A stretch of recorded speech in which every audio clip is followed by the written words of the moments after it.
Desde Freud hasta acá sí que pasaron cosas. La teoría psicoanalítica nos posibilita repensar acontecimientos de la vida cotidiana posicionándonos desde otro lado. Desde la política hasta la rutina de gimnasio, de un síntoma de consultorio al fervor por las redes sociales. Cuando un pedido deja de ser por necesidad, se constituye como deseo, que es eternamente insatisfecho. Y es que del 1 al 2 siempre cae un resto. Nosotres, sujetos. Soy el licenciado Daniel Luis y esto es Psicología para las Masas.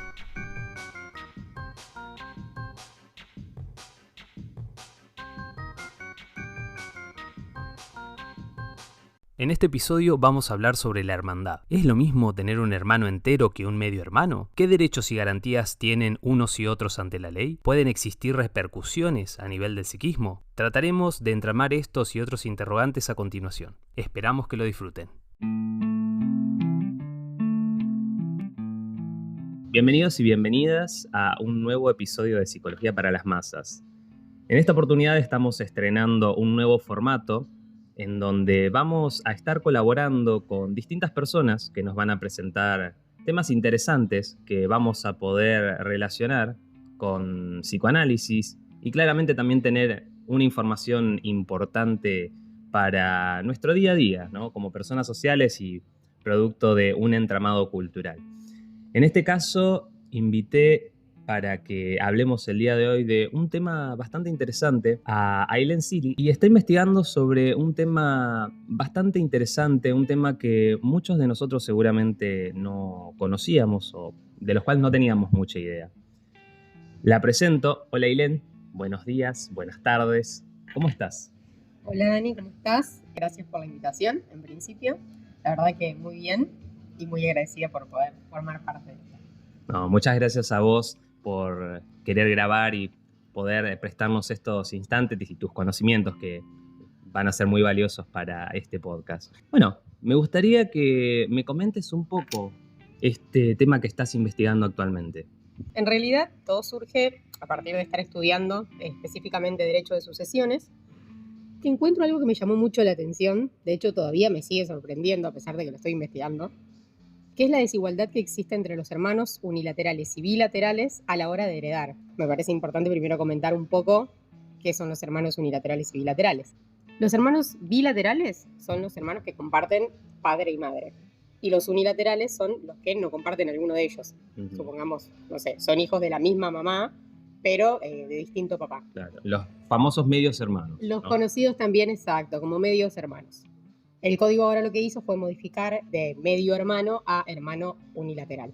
Entonces es una palabra nueva que tenemos que tomar para utilizar en nuestro lenguaje. Exacto, exacto. Igual se sigue escuchando mucho el medio hermano, que básicamente es lo mismo. En principio, siempre hay ciertos herederos que ya son llamados por la ley automáticamente, que son los herederos, como por ejemplo el cónyuge, los padres o los hijos. O sea, en caso de que una persona muere, no dejó testamento, directamente pasan a heredar cónyuge, padres o hijos. Eso, bueno, es muy específico, sería otro tema interesante para analizar, pero vamos a enfocarnos en qué pasa cuando no hay cónyuge, no hay padres y no hay hijos y tampoco se deja un testamento. Bueno, esto me parece más interesante por ahí explicarlo con un ejemplo, es mucho más sencillo de entender. Cuando, por ejemplo, una persona, el causante, o sea, la persona que falleció, tiene un hermano bilateral y un hermano unilateral, y no tiene estos herederos que mencionamos anteriormente, como el cónyuge, padres o hijos, el hermano bilateral va a heredar el doble que el unilateral. En este caso, el hermano unilateral, o sea, el medio hermano, el que conocemos como medio hermano, hereda solo la mitad. Entonces a mí me llamó mucho la atención por el hecho de decir, ¿cuál sería este fundamento? Ya que muchas veces los hermanos unilaterales, o medio hermanos también llamados, suelen tener un vínculo, a lo mejor con el hermano fallecido, mucho más fuerte que un hermano bilateral. Porque a lo mejor son criados juntos, a lo mejor el vínculo es mucho más fuerte y sin embargo a la hora de heredar solo hereda la mitad. Entonces, si estamos basando todas nuestras leyes en un principio de igualdad, de ser tratados como iguales, de valor de la familia como institución, ¿cómo puede ser que a un medio hermano no se lo trate con igualdad, digamos, de manera, ¿no? No se lo trate con la misma igualdad que al hermano bilateral? Sí. Sí, vos sabés que estoy pensando en estos casos, por ejemplo, donde una persona, uno de los cónyuges, ¿no? Tiene por su lado un hijo o una hija y luego, bueno, por distintas cuestiones con la otra persona, el otro padre o la otra madre de ese niño o esa niña, se separan o bueno, la otra persona no se hace cargo y termina siendo un padre o una madre soltero, que luego formaliza y decide hacer pareja con otra persona y con esa otra persona tiene un hijo o una hija más, ¿no? Entonces se hace esto de la familia, la conocida familia ensamblada. Yo vengo por mi parte con mi hijo, mi hija de otra relación y me vinculo con vos en una relación amorosa, sexoafectiva y demás, y conseguimos un nuevo hijo o una nueva hija. Entonces ahí es algo interesante porque esa persona, ese niño o esa niña que viene, ¿no? Que nació de otro padre o de otra madre, viene a el seno de la constitución de una familia totalmente distinta, ajena a lo que son de una parte de sus raíces biológicas, por así decirlo. Pero lo interesante ahí es esto de que esa persona se va a criar con los valores y con las ideas y con, digamos, las cuestiones tanto conscientes como inconscientes que pueda elaborar, ¿no? A partir de la vinculación en ese seno familiar. Entonces es como que esto que llamamos el hermano unilateral, en este caso, aparece en esa figura, pero en lo que es el seno de la constitución familiar, eso se ve borrado porque son lo mismo para los dos. Incluso esa otra parte, el padrastro, la madrastra, ¿no? Para decirlo en términos típicos, puede terminar adoptando y siendo una figura de referencia en la vida de ese niño o de esa niña, del cual no es un progenitor, ¿no? Que no lleva su génesis. Totalmente.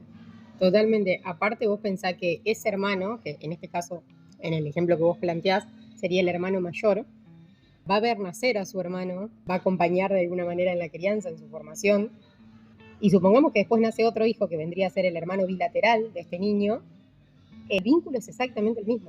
Nada cambia, digamos, a la relación, al Claro. vínculo que generan.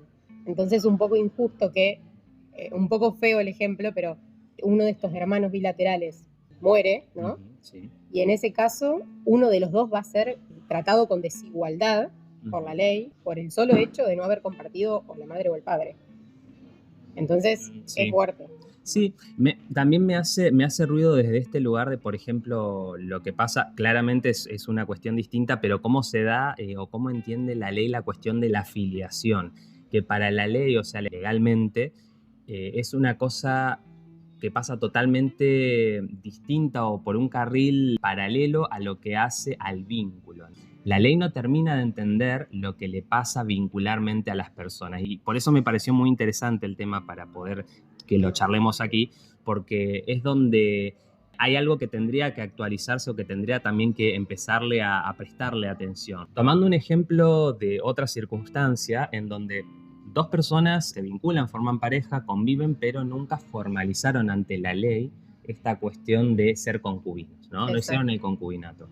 Entonces, una de estas dos personas fallece y la otra tiene que probar, a partir de evidencias, testigos, presentar algún testigo. Claro, de que estuvieron conviviendo durante cierta cantidad de tiempo para que le pueda quedar una pensión de la parte fallecida, ¿no? De la persona que falleció en ese caso. Quizá en eso, hoy a partir del nuevo código, algo se pudo cambiar porque se tiene en cuenta esto de mínimamente probar que uno tuvo esa vinculación durante cierto tiempo. Aún así, lo que tiene el derecho es esto de tener que probar todo el tiempo algo que en realidad también pasa a ser cuasi subjetivo porque todo el tiempo tenemos que estar probando de que tenemos una relación con alguien para poder tener algún tipo de bien o algún tipo de cuestión de privilegio, por así decirlo, que no sería un privilegio, ¿no? Pero así se entiende. Que se te reconozca un derecho, ¿no? Que se reconozca un derecho, exactamente. Claro, en el caso de los hermanos ni siquiera se puede hacer eso, porque por más que vos pruebes que vos tenías un vínculo, que te criaste, que fue tu hermano, o sea, completamente desde todos los puntos de vista, ni siquiera así. O sea, si hay un hermano bilateral, directamente heredás la mitad. No hay manera de probar absolutamente nada, ¿no? Lo más loco de todo esto es que, bueno, como comentabas esto un poco del matrimonio, ¿no? De todos los cambios que se han incorporado. Con el nuevo Código Civil se buscó un poco lograr más igualdad y de hecho cambiaron muchos institutos, específicamente el derecho de familia y sucesiones, pero había algo que llamaba mucho más la atención. En el Código de Vélez anterior, había un artículo, que era el 3586, que antes de modificación de la ley 17.711, decía que el hermano de padre y madre excluía de la sucesión al medio hermano directamente. O sea que podemos decir que hubo un cambio, que si bien sigue siendo desigual, pensá que antes en una situación como el ejemplo que nosotros dimos, directamente el medio hermano quedaba fuera si había un hermano bilateral. O sea que directamente era sacado de la sucesión. Claro. Como si... Como que no existía, Claro. no había un tipo de vinculación, o sea, ni siquiera se le reconocía algún tipo de vinculación que podía haber tenido con el hermano que era bilateral. Claro, ¿no? todo eso era dejado de lado.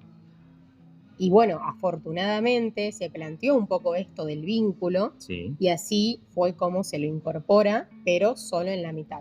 A mí me parece muy interesante también a nivel psíquico cuáles son las cuestiones que se vienen a presentar en la relación de los hermanos. Porque bueno, por un lado Freud en un momento va a hablar de toda la cuestión de lo que es el complejo fraterno, ¿no? Algo que después Lacan va a tratar de dar una vuelta de rosca, pero vamos primero un poquito a hablar del tío Freud. Él decía que había distintos complejos que se daban en relación a las personas, uno de ellos, bueno, el clásico complejo de Edipo, pero que el complejo fraterno ya se daba en relación a los hermanos, ¿no? Justamente de acá la cuestión de la palabra fraterno, fraternidad. Siempre se iba a entender que el hermano, a partir de la constitución de ser alguien que viene del mismo lugar que yo, de mi misma familia, un par, tenía esta cuestión de poder tener ciertos privilegios, según por ahí, porque los padres lo evidenciaban o no, sino que quedaba en la representación psíquica de la persona de, bueno, mi hermano tiene más privilegios que yo, es más querido que yo ante mis padres o ante mi familia, y que eso generaba cierta cuestión de rivalidad. Y pensándolo en relación a esto del derecho, imaginémonos entonces cuáles son las cuestiones que quedarían psíquicamente, sobre todo hablándolo de personas chicas, ¿no? Que están en un proceso de formación, esa cuestión de la rivalidad, que de cierta manera uno cuando es chico tiene sus roces, ¿no? Y estos sentimientos para con los hermanos y las hermanas. Y de por sí que esto aparezca y que el derecho venga no a querer tanto borrarlo, sino a exacerbarlo por el hecho de, bueno, vos sos hijo entero de papá y mamá, de ellos dos, pero yo soy solamente de una parte. Entonces ahí hay algo como que termina siendo borrado, ¿no? Y me parece interesante cómo eso también viene a establecerse en la constitución psíquica, que es lo que puede dejar algún recelo en las relaciones. Ahora, también lo cierto es que nosotros todo el tiempo tratamos de, tanto por un lado por lo que nuestros padres nos enseñan y nos fomentan en la relación vincular con los hermanos, pero también nosotros como hermanos tratamos de borrar, según la relación, claro, que tengamos con cada uno, tratamos de borrar eso. Una de las cuestiones puede ser, es esto que planteamos de la vinculación, el hecho de poder tener ese contacto que me haga sentir que es mi hermana, ¿no? Plenamente, aunque haya un título que me diga, no, vos sos mi media hermana. Bueno, de hecho, con lo que vos decís, pasa mucho que a veces cuando tienen un papá distinto, ¿no? Entre los hermanos, hay uno que puede tener el apellido de su madre o del padre biológico, entonces tampoco comparten el apellido los hermanos. Y lo loco de eso es que se empiezan a hacer preguntas, porque si sos mi hermano, ¿por qué yo tengo el apellido de papá y vos tenés el apellido de mamá, no?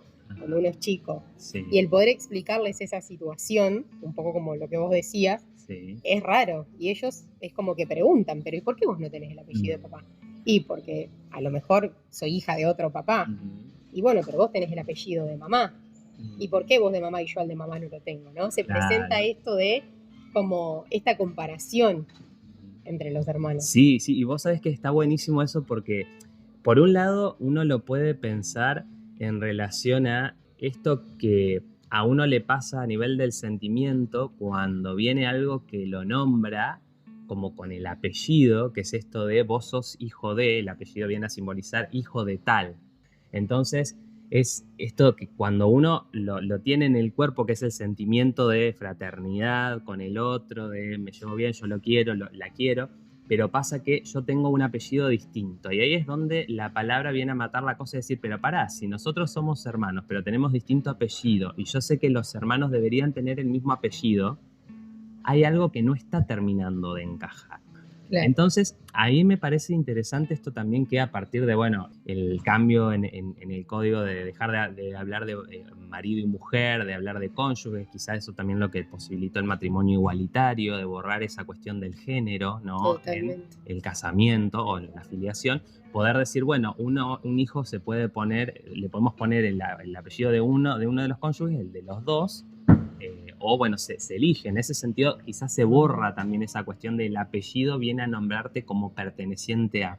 Y otra de las cuestiones también es que la mayoría de nosotros tenemos el apellido de nuestro padre y que antes se ponía primero el del padre. A lo sumo si había un doble apellido, el de la madre iba segundo. Y hoy en día también sigue siendo así, ¿no? Un poco porque con la cultura lo venimos llevando y transmitiendo. Pero esto de se miraba mal a la gente que tenía solo el apellido de la madre, ¿no? Era como un bastardo, como lo que se consideraba, que en derecho también se nombra, ¿no? Esta cuestión de, como de bastardo. Sí, o sea, por ahí ya no se ve, por esto que te decía un poco de que se busca más la igualdad, digamos, y un montón de principios, que también sería otro tema para hablar muy interesante, Sí.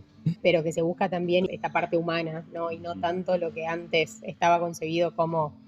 El jus naturalismo. Sí, el derecho poco. natural. Claro, digamos que un poco sí, ¿no?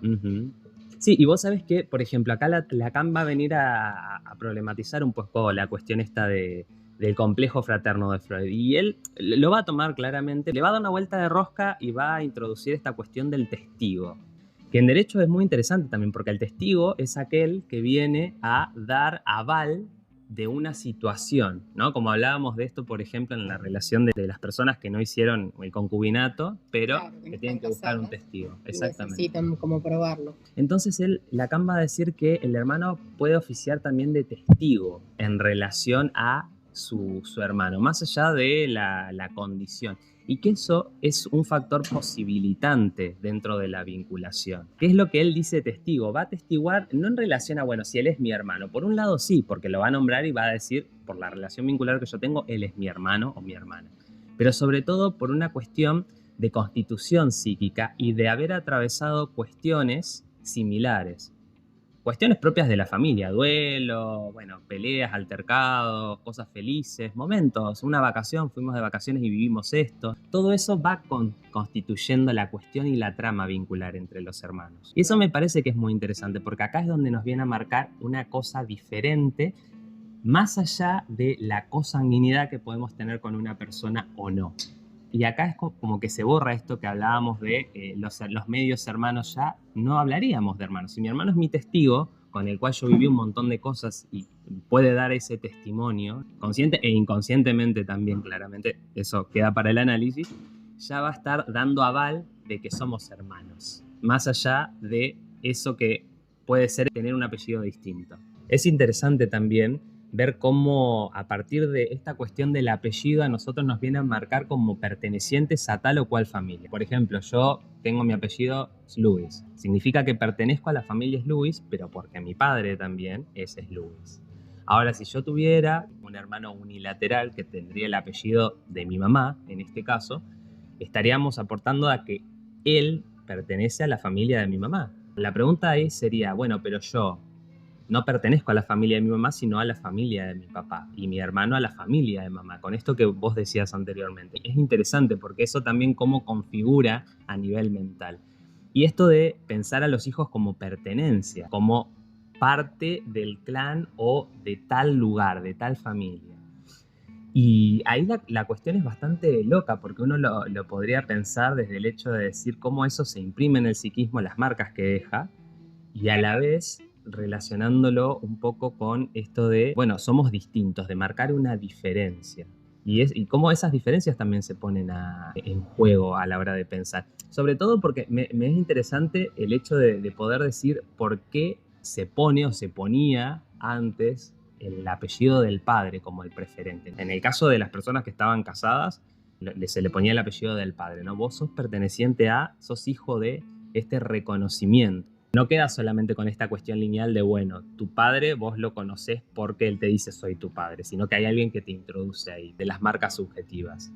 Claro, y un niño también, a esto que vos me comentás, lo vive de alguna manera como una desigualdad, ¿no? Sí. Es algo que le afecta, imagino yo, a lo largo de su vida. el que se genera esta desigualdad de yo soy de la familia de mi papá o yo soy de la familia de mi mamá. Es muy loco, como para cerrar con una conclusión un poco desde lo que vos me decís y de lo que veníamos analizando, cómo se supone que si las leyes buscan esta igualdad entre todos los hijos, legalmente hablando, y un poco también con esto del tema de los vínculos, ¿cómo puede ser que a la hora de heredar se haga una desigualdad, ¿no? Es como que pareciera por momentos que se lo hubiesen salteado el artículo a la hora de hacer este análisis, ¿no? De que se lo hubiesen salteado y hubiesen seguido con el siguiente, porque realmente que con todos los cambios que hubo en general, ¿no? Esto de que justo ese artículo haya quedado redactado de esa manera, me da esa sensación un poco, me parece como un poco injusto y me parece que sería algo bueno para rever. Es como que le falta una vuelta de rosca, ¿no? Yo creo que quizá eso es lo que tiene también el derecho como otras, como las ciencias sociales mismas. El derecho es algo que se busca de alguna manera, desde mi percepción, positivizar, ¿no? Efectivizar en una sociedad y en un momento dado, y por eso, por suerte, tiene la posibilidad de ser revisto y rehecho, ¿no? Reeditado todo el tiempo. No es lo mismo los derechos y cómo se implica eso en la sociedad actual que los derechos que se tenían hace 100 años atrás. Ni hablar que entre los distintos países también está esa diferenciación. Y esto que vos decís está muy bueno porque habla de esto que es la equidad, la posibilidad de darle a las personas aquello que se merecen para poder igualarse, pero no necesariamente el todo. Porque hay algunas cosas en que sería injusto quizá darlas a todos por igual, porque hay, por ejemplo, en el caso de los hermanos bilaterales, concebiría mucho más que un hermano unilateral. De hecho, te interrumpo con esto de la igualdad que decís. El principio de igualdad lo que establece no necesariamente es que todos vamos a tener lo mismo en la misma proporción, sino que lo que se plantea un poco es esto de ya desde que nacemos hay desigualdades constantemente por un montón de cosas, ya sea factores socioeconómicos o lo que te puedas imaginar. Entonces creo que todo esto que ya viene dado, lo que busca este principio de igualdad es dar un poco más a los que por ahí más necesitan de esa ayuda, ¿no? Dicho en palabras fáciles, pero básicamente es como tratar de equiparar esa desigualdad. Exacto. Entonces, es un poco eso. Por eso, en este caso, la igualdad debería aplicarse un poco más al medio hermano, que sería el que se encuentra más desprotegido dentro de la familia. Claro. ¿No? Sí, es esto de poder ver el caso por caso, lo que muchas veces también hablamos en psicoanálisis, para tener en cuenta qué es lo que pasa y cuál es la realidad de ese vínculo, de esa familia, o como lo queramos llamar, más allá de las cuestiones que ya están dadas por ley o aquellas cuestiones que están como preconcebidas en lo legal, en la letra, que de por sí mata la cosa. Eso es algo que siempre decimos, la palabra, la letra, lo escrito viene a matar la circunstancia y que muchas veces trasciende lo que nosotros podemos sentir o lo que hace al vínculo. En ese sentido me parece que estaría bueno que el derecho pueda tomar de las otras ciencias sociales esto de poder adaptarse a los casos por casos, ¿no? Totalmente.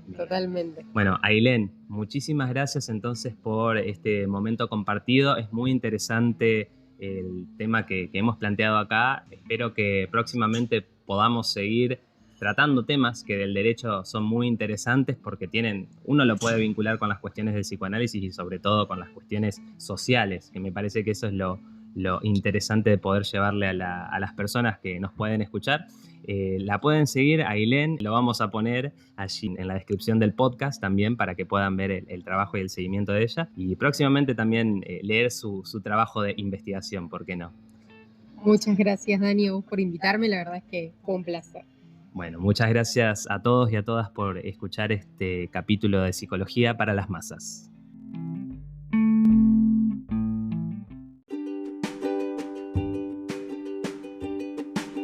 Si te gustó este podcast, compartilo con tus seres queridos. También podés seguirnos en Instagram para enterarte de todas las novedades. Búscanos como Psicología para las Masas. Muchas gracias por la escucha. Será hasta la próxima.